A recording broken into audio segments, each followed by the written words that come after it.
tarde, boa tarde, né? Quarta-feira, dia 10 de maio de 2017, terminando mais um período profissional.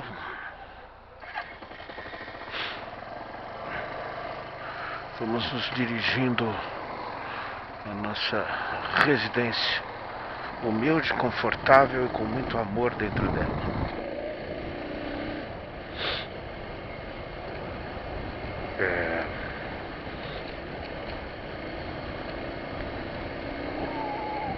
Agora tentando mandar um único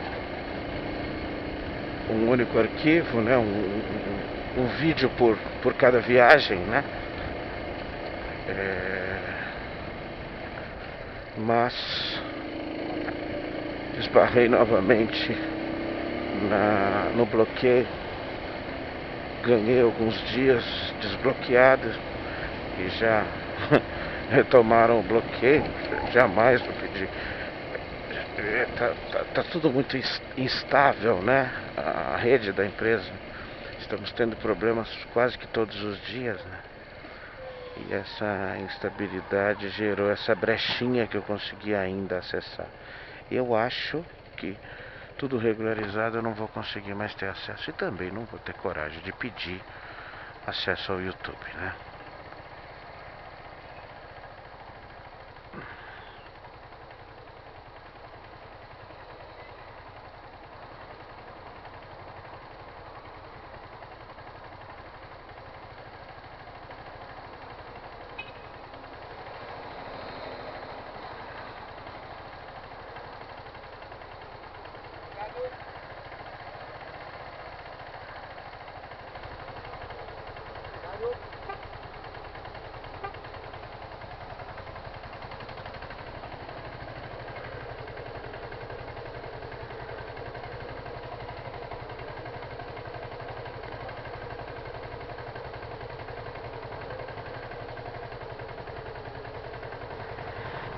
Boris.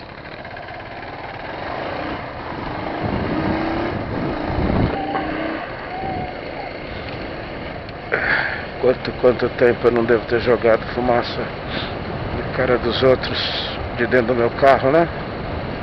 Então, se tem um cara que não pode reclamar disso, sou eu.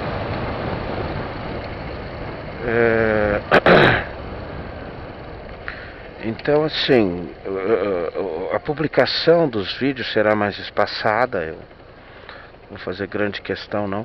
Mas eu, assim, tô terminando preciso terminar essa trilogia agora, né? E talvez eu até diminua a quantidade de vídeos. Talvez não seja todo dia que eu me disponha a falar alguma coisa. De repente só filmar e não publicar. Enfim, isso também não precisa ser uma obrigação fatídica, né? Eu tenho me sentido bem fazendo isso. Não tem nada que eu coloquei lá que possa me chatear, ou me expor ou expor alguém. E eu é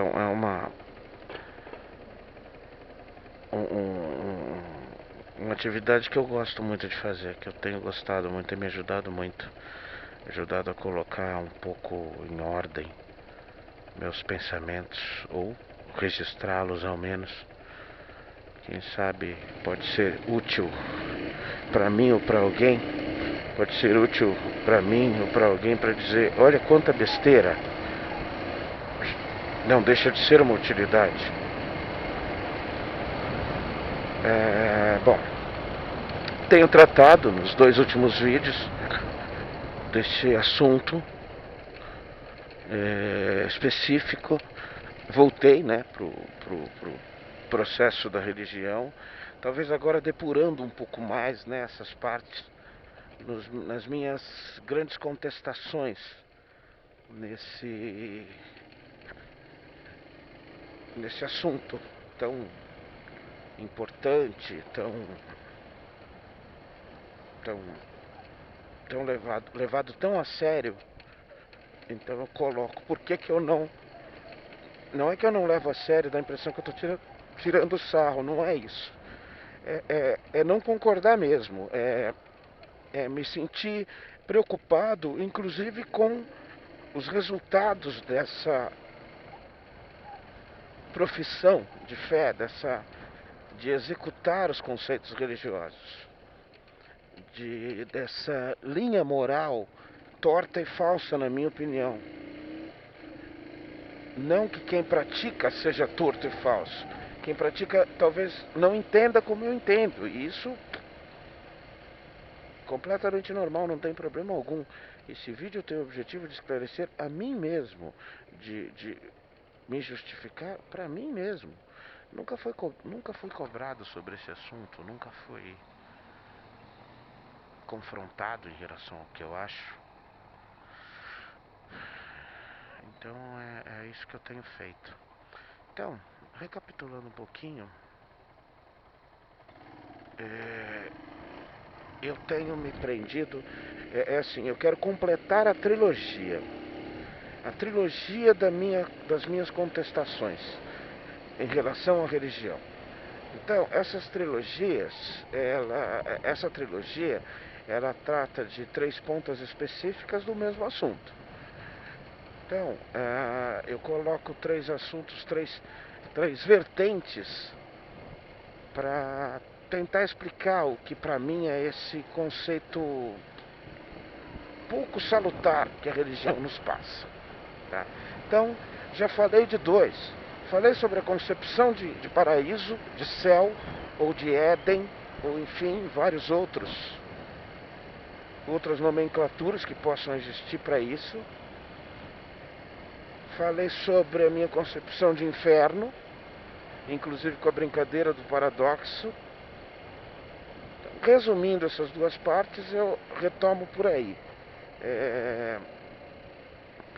Paraíso.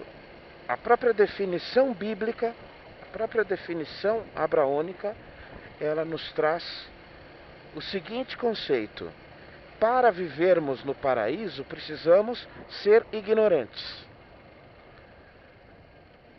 Para vivermos no Éden, precisamos nos contentar com o nada, com a evolução zero, com o crescimento intelectual zero. É muito bem definido que todos os problemas acontecem, todo o mal do mundo acontece a partir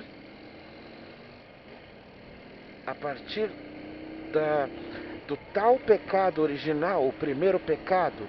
E o primeiro pecado foi experimentar o fruto da árvore do conhecimento. E o fruto da árvore do conhecimento, ele é um cara...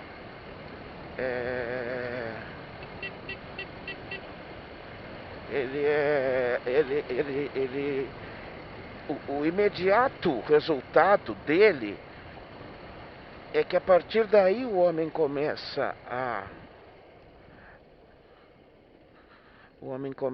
a se perceber, ele se percebe nu,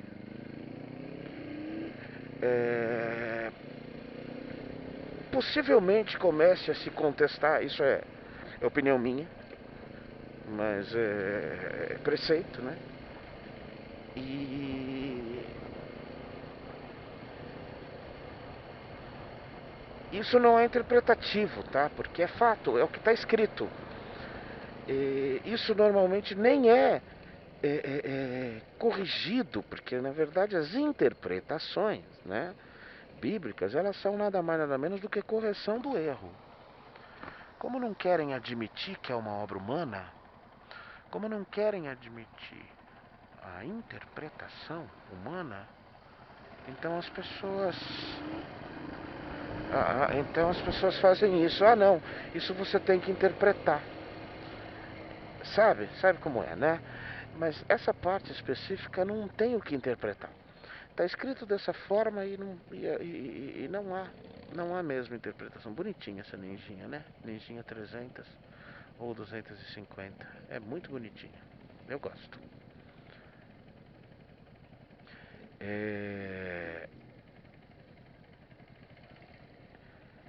Então é isso. Na verdade, assim, eu até termino falando que esse conceito bíblico sobre o que acontece quando a gente começa a conhecer o que vem junto com o saber, eu até coloquei isso, que eu concordo plenamente. A nossa vida é assim. A evolução, o conhecimento, o aumento do nosso conhecimento amplia as nossas responsabilidades e os nossos sofrimentos. Porque quando nós sabemos mais, nós entendemos mais, inclusive a coisa ruim, a coisa errada, e nós contestamos mais. Quem dera eu, na ignorância, como é bem falado, bem explicado na Bíblia, quem dera eu, na ignorância, sem provar o fruto da árvore do conhecimento, não estivesse plenamente satisfeito. Que coisa grande, hein? Não estivesse plenamente satisfeito com os dogmas, os tais mistérios da fé, que nada mais são do que travas racionais, travas do raciocínio, que devem ser continuados ou terminados o assunto no conceito da fé. Ou seja, você tem que acreditar, porque explicação não tem. E não se trata de incapacidade de compreensão, é não ter explicação mesmo. É não haver explicação. Então, beleza. Até me alonguei demais no meu conceito, no resumo do meu conceito de não aceitação do conceito do paraíso, né? Do céu.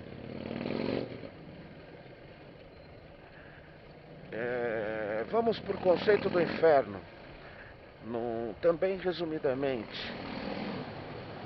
Eu vou esperar um pouquinho, porque a motoca ali tá bem pesada no barulho. E aqui dentro do túnel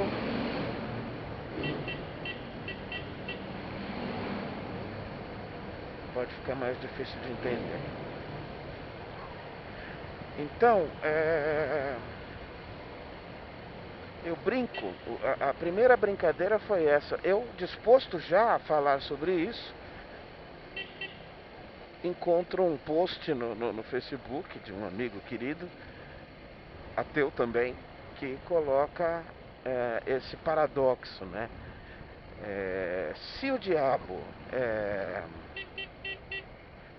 pune as pessoas más, ele está do lado do bem e não do lado do mal. Ele não é mal em si, ele cumpre uma missão boa, teoricamente, né? Teoricamente. Então isso é aquela coisa que a resposta é a complicação do próprio assunto, né?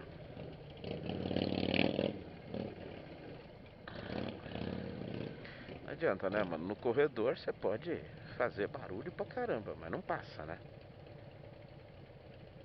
E aí nos trava, né?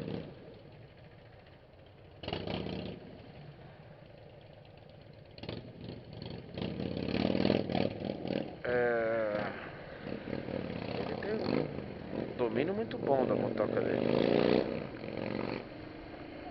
Mas, entro melhor nesse assunto.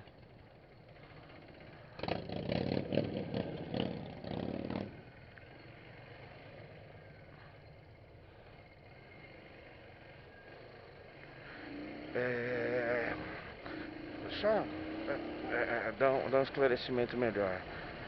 O inferno é o lugar aonde os não crentes, aonde aqueles que não descobriram a verdade, a luz, o caminho, vão. E é um lugar que ele não se explica por si só, porque você não pode ter um conceito de um Deus amor, de um Deus Pai de toda a criação, que coloca filhos no sofrimento eterno. No sofrimento eterno. A própria criação dos termos de diabo e de inferno, ela já é cheia de ranhuras, né? Mas como seria necessário o outro lado, a ameaça, o termo teria que ser forte mesmo para uma população mais bruta de no mínimo há 2000 anos atrás, né? Se a nossa geração anterior ela tem tantas diferenças de conceitos com a nossa, você imagina uma sociedade de 2000 anos atrás. Que tipo de conceito moral ela iria proliferar, né? Então eu compreendo o porquê. Está atrás de mim agora. Eu compreendo, só não dá para concordar. Não dá para concordar com um conceito que condena inocentes. Por quê? Se a verdade é X, se a verdade é aquela, é a boa nova,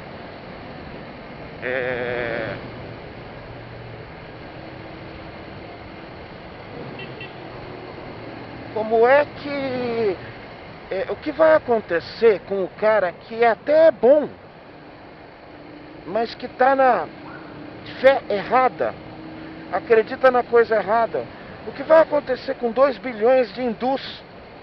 O que vai acontecer com 3 bilhões de shintoístas, de budistas? Mesmo eles sendo pessoas boas. É claro, o católico inventou uma outra coisa aí no meio. Ele inventou o tal do purgatório, que é aquele passa-moleque, né? É o passa-moleque moral. Não é tão ruim a ponto de ter que ficar uma eternidade no inferno, mas não é tão bom para ir para o céu agora. Então tem que dar uma depuradinha, tem que dar uma sofridinha, né? E depois ele sobe. E o kardecista usou muito bem esse conceito. Nunca saiu das palavras, supostas palavras de Jesus, nada sobre purgatório, tá? Deixar isso muito claro. Quem inventou esse conceito e vários outros foram os líderes religiosos católicos. Nem foi Paulo, o inventor da Igreja Católica, nem foi ele que inventou isso, tá? Mas enfim, o resumo é esse. O inferno, ele é tão incongruente com a própria ideia divina quanto o paraíso. O paraíso, ele é um desrespeito à raça humana. E o inferno, ele é mais do que isso, mas num outro conceito. Ele é um desrespeito aos inocentes. Ele é uma crueldade. Uma crueldade.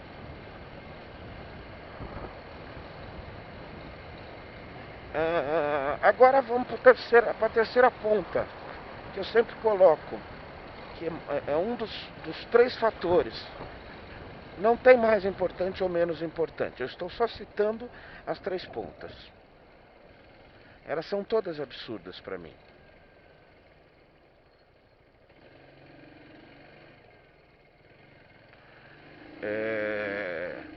E a terceira ponta é o conceito do sacrifício.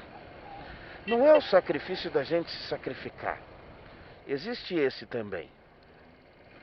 Mas é o sacrifício que tem que ser feito para agradar a Deus.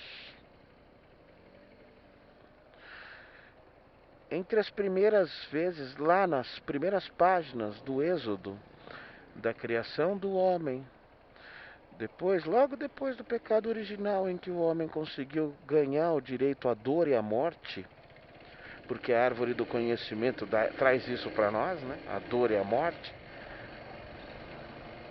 O conceito, a mensagem está muito clara, né? Não conteste, não saiba, não fale. Assim você terá o paraíso. Claro, cara, claro. Quanto maior a nossa ignorância, maior a nossa capacidade de ignorar os problemas e sermos felizes. Não precisa pensar muito, né, gente? Não precisa. Mas enfim, ainda estamos aceitando isso? Tudo bem, não tem problema. A gente dá um jeito, deixa passar, fi. Agora, esse conceito do sacrifício, ele vem lá de trás. Aí, depois de terem sido expulsos do paraíso, que ficou lá guardado pelo anjo Gabriel, parece que é o mesmo que depois anunciou a vinda de Cristo para Maria, virgem. O termo não é virgem, foi traduzido errado, mas tudo bem, deixa isso para lá. Ele foi bastante útil. A tradução errada não foi errada, né? Foi propositadamente copiada nesse sentido. Mas voltemos. E aí o primeiro casal, teve 2 filhos, inicialmente, porque teoricamente eles povoaram a terra. O casal teve 2 filhos, Caim e Abel.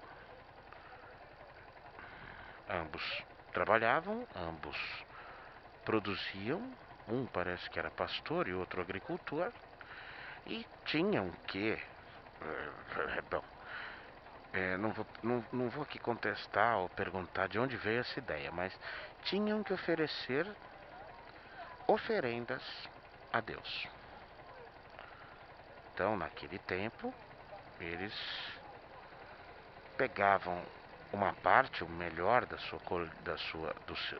fruto do seu trabalho e ofereciam a Deus. Eu não consigo entender por que Deus precisa disso. É o mesmo conceito, na verdade, só mudou o objeto oferecido, mas é o mesmo conceito do louvor. Então não preciso explicar muito, só um pouco. Por que é tão importante que você dê alguma coisa para Deus? Ele é perfeito, onipotente, ele não precisa. E você está estragando, queimando, jogando fora aquilo. Então, ali que começou isso, foi a primeira vez que foi citado na Bíblia uma oferenda, uma oferta, enfim. E claro que isso já não começou bem, né? Porque teoricamente o Caim tinha inveja de Abel, mas ele não tinha inveja porque o Abel era sacana ou porque... Não. Ele tinha inveja porque o Deus perfeito deles gostava mais das oferendas do Abel do que da do Caim. Era um tempo, deixe-se claro, que havia uma conversa tranquila entre eles. Deus falava com a gente com as pessoas o tempo todo. Até porque tinha tão pouca gente, né? Dava para falar.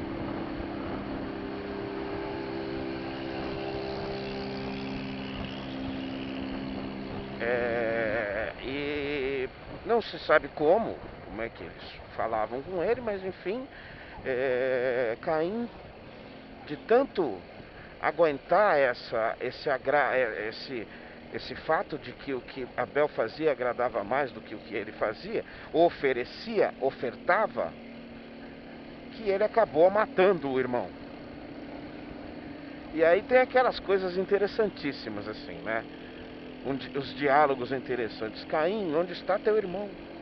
Não sei dele. Caim, onde está? Mas ele não é Deus. Ele não precisa perguntar. Nem para se igualar. Mas enfim, tá.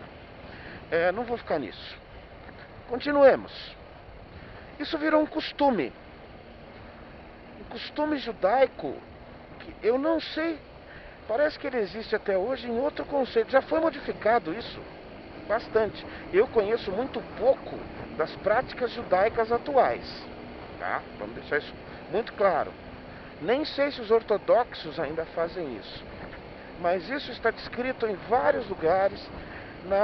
No sacrifício de Abraão, aquela lição medíocre, aquela brincadeirinha. Tô brincando, não mata teu filho não. Sabe?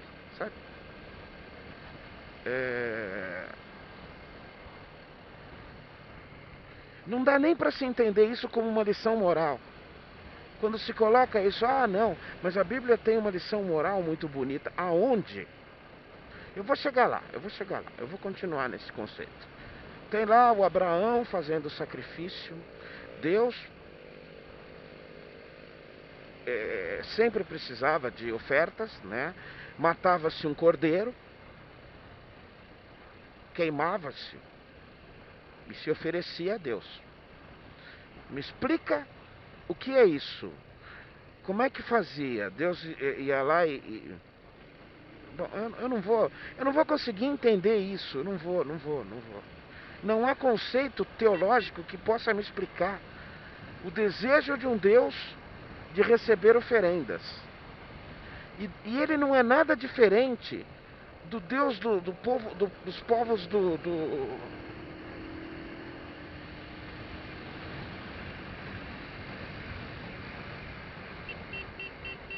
dos povos do vulcão.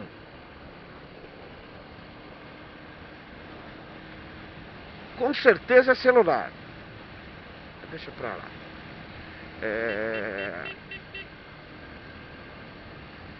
Que oferecem lá, dos maias, dos incas, dos astecas, que ofereciam às virgens, às crianças. Um dos 3 filhos tinha que ser oferecido. Tinha que se enterrar embaixo das edificações para proteger aquele templo. Cara, é a mesma coisa. Não me venha com esse Deus é melhor do que aquele, é igualzinho.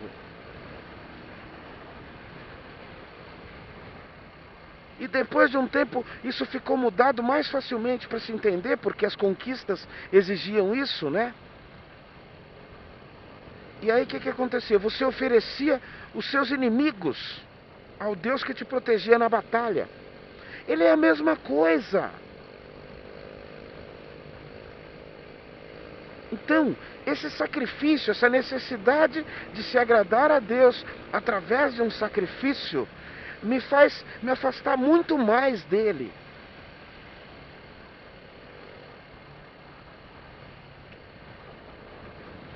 Não é dele, é deste conceito humano, ridículo.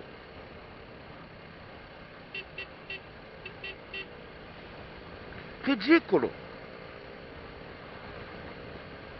Sobre sacrifícios. E aí, cara, a parte mais moderna dessa, não é a mais moderna, a segunda mais moderna, né? Depois do judaísmo chegou o cristianismo. E no que se baseia o cristianismo? Na mesma coisa. Foi necessário o filho dele, que era ele, não me pergunte como, ser o cordeiro dele, para tirar o pecado do mundo. Ele aceitou o sacrifício que teoricamente o próprio filho se fez em prol dos pecados humanos. Continuamos no mesmo cara. O cara que continua recebendo oferendas. Deixou de ser ovelha e virou um homem.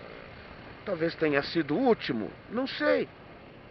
A questão é que o conceito básico da oferenda, do sacrifício,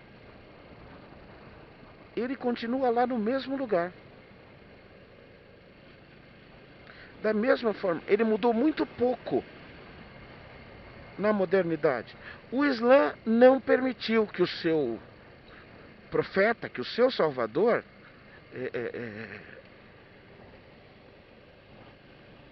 fosse sacrificado na sua teoria, né? Ele colocou o profeta numa ascensão aos céus.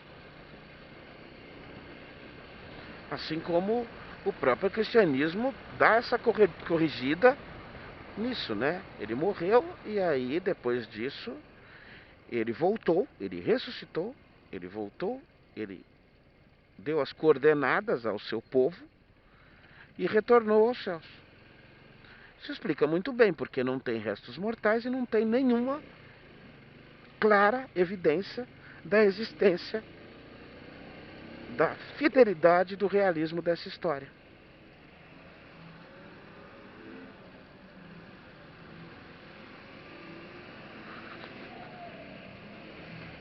Então, é assim, completa essa trilogia dessa forma.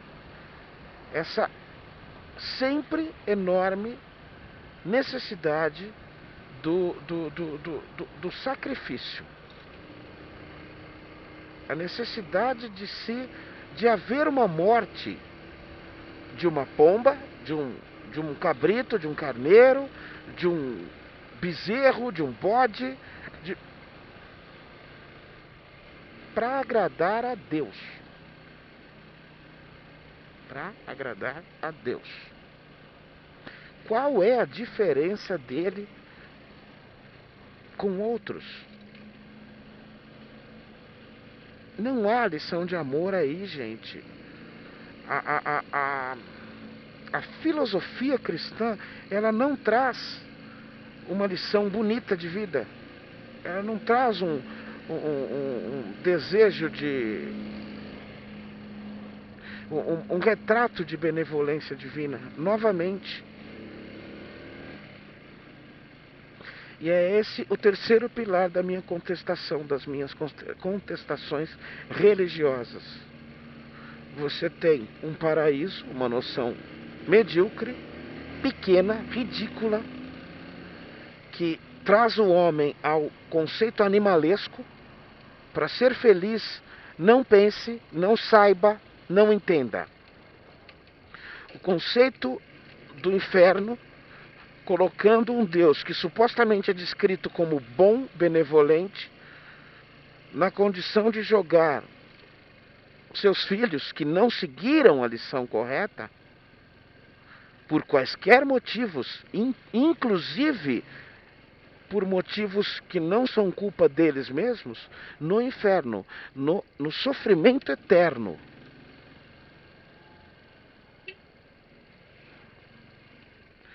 E a terceira ponta é a necessidade sempre latente do sacrifício.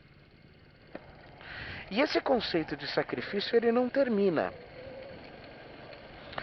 Baseado nesse conceito de sacrifício, várias vertentes religiosas provenientes dessas mesmas abraônicas usam disso para conceitos de sacrifícios próprios. O jejum é um sacrifício doado a Deus. Você deixa de se alimentar em honra e glória de Deus durante um período X, ou seja, você sofre. Você está se sacrificando para Ele. Mais um sacrifício. Você está se colocando na pira de sacrifícios para Ele. Ele deve gostar muito disso. E isso leva àquela outra parte que aí sim é a doença mental, que é o flagelo. As pessoas que se flagelam. Nas Filipinas e em vários outros lugares, nessa época de Páscoa que acabou de passar, a gente tem esses espetáculos de horror. Mas aqui no Brasil tem também, viu? Tem comunidades que o cara gosta de se crucificar. Nas Filipinas o cara mete prego nos pulsos mesmo.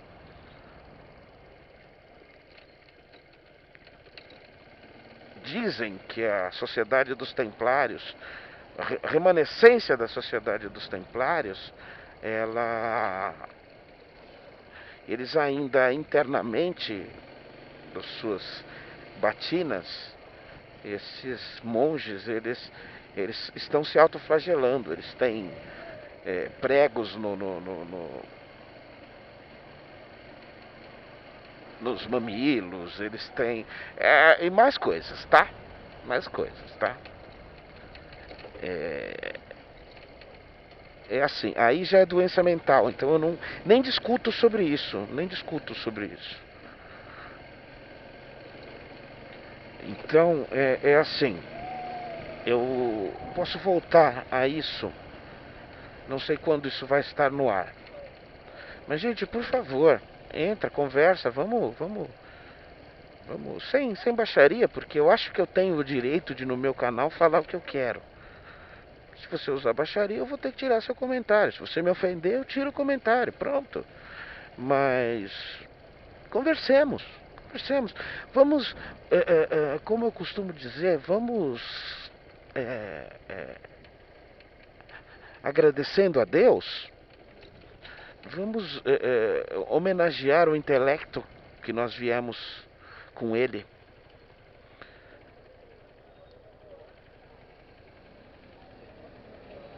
Né? Vamos usar essa parte importante, né? Que seria de Stephen Hawking. Sem isso, né? De nada valeria. Ele não estaria nem um pouquinho interessado num paraíso, num jardim do Éden. Felicidade são pedaços de felicidade, gente. Mas eu não vou explicar felicidade para ninguém. A minha é esta. Eu aprendi a buscá-la. Eu a tenho. Eu a bebo em várias ocasiões.